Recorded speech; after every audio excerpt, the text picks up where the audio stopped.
Oi, gente. Então, passei aqui porque a gente vai conversar agora, né? Um pouquinho sobre o conhecimento filosófico. Eu sou a professora Daniele e vou tentar mostrar para vocês da melhor forma possível, né? E de maneira distinta o que é filosófico e o que não é filosófico. E a gente vai começar nessa primeira videoaula tentando esclarecer, por exemplo, as distinções entre a filosofia e a própria ciência. Por que a filosofia não pode ser confundida, né, com o conhecimento científico? Porque, na verdade, para a gente caracterizar ciências, a gente tem que entender que toda ciência tem um objeto de estudo específico.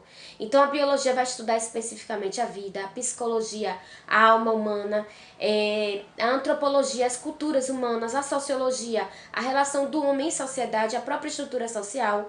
Então, ela tem um objeto exclusivo, né, de estudo, a ciência. A filosofia não. A filosofia ela não é ciência porque ela é uma sapiência, já dizia Aristóteles. E o que é isso, sapiência?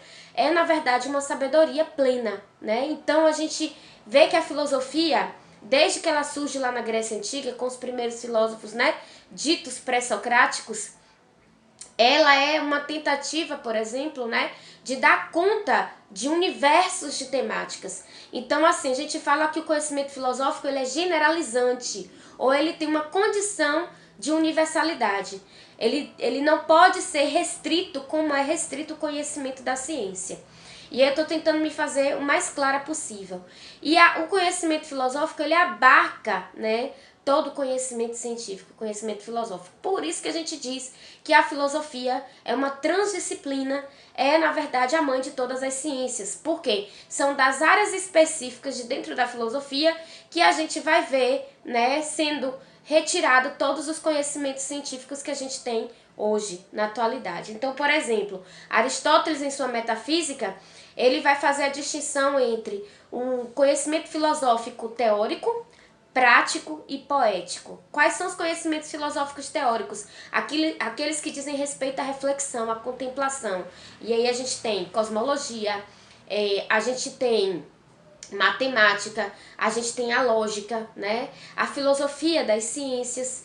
Na parte prática da filosofia, que é a que a gente mais conhece, que a gente mais se apropria, a gente vai encontrar a ética, a filosofia do direito, a moral, né? A antropologia filosófica, a filosofia da religião, porque dizem respeito não simplesmente à reflexão, mas às atitudes humanas, né? Ao comportamento humano, à natureza humana, né? E a gente tem a última parte da filosofia, que o Aristóteles vai dizer, que é a poética. Então, o que é a poética dentro da filosofia? É aquela área que dá conta das questões em que se entende o homem como um ser artífice, né? Como um produtor, né? E aí a gente pode falar de uma filosofia da arte, uma filosofia da literatura, né? Enfim, da estética, né? Que discute as questões do belo e do feio, enfim, da sensibilidade humana. Então, se a gente for ver, o conhecimento filosófico é de fato uma sapiência, porque ele dá conta, né, desse universo de possibilidades, né, reflexivas. Então, assim, o filósofo é aquele indivíduo que sempre foi visto, né, como um erudito, porque ele dá conta, né, de discutir muitas questões associadas a esses três ramos, né, maiores da filosofia: a poética, a parte prática e a parte teórica. Uma outra coisa que a gente precisa de antemão entender é o que é um problema filosófico e o que não pode ser visto como problema filosófico. Por exemplo, como você está hoje não é uma pergunta que se caracteriza como problema filosófico. Mas quando a gente se pergunta assim, qual a condição, né, do ser humano, né, existencial, isso é uma pergunta filosófica. A filosofia ela não está preocupada com o que você, por exemplo, está sentindo, mas ela se pergunta sobre o que é isto, sentimento humano. A filosofia ela não está preocupada, por exemplo, com relação ao vírus, né?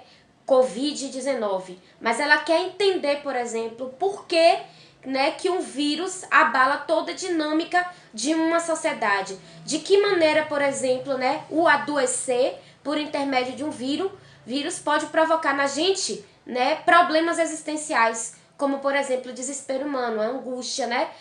Essa questão da falta de esperança, né?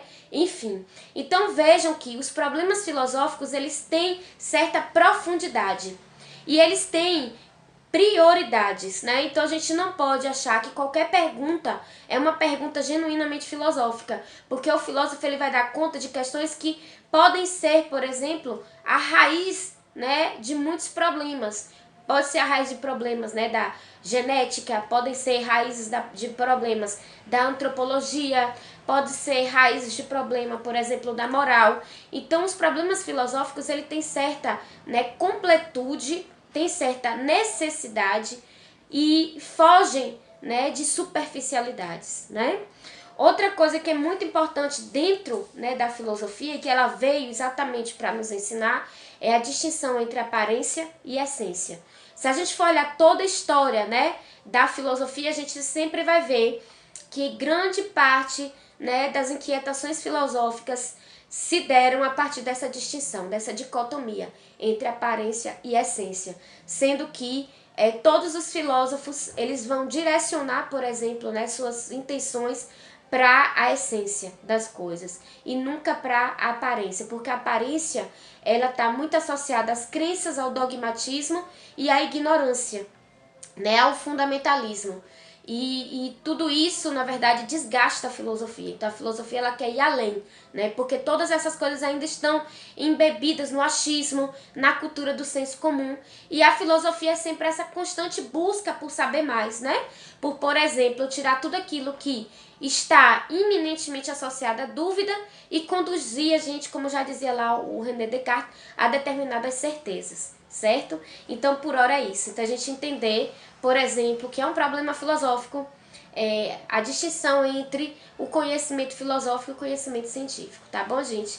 Vamos ver na sequência aí, das outras aulas o que a gente pode também aprender, né, junto com a filosofia. Um beijão! Oi, gente, vamos para nosso segundo momento. Então, vamos falar agora de aspectos da história da filosofia. A gente não vai aqui, por exemplo, nessa aula, tá discutindo filosoficamente nenhuma temática, mas eu quero situar no tempo e na história, né, o conteúdo filosófico. Assim como a gente tem uma história dita universal da humanidade, a própria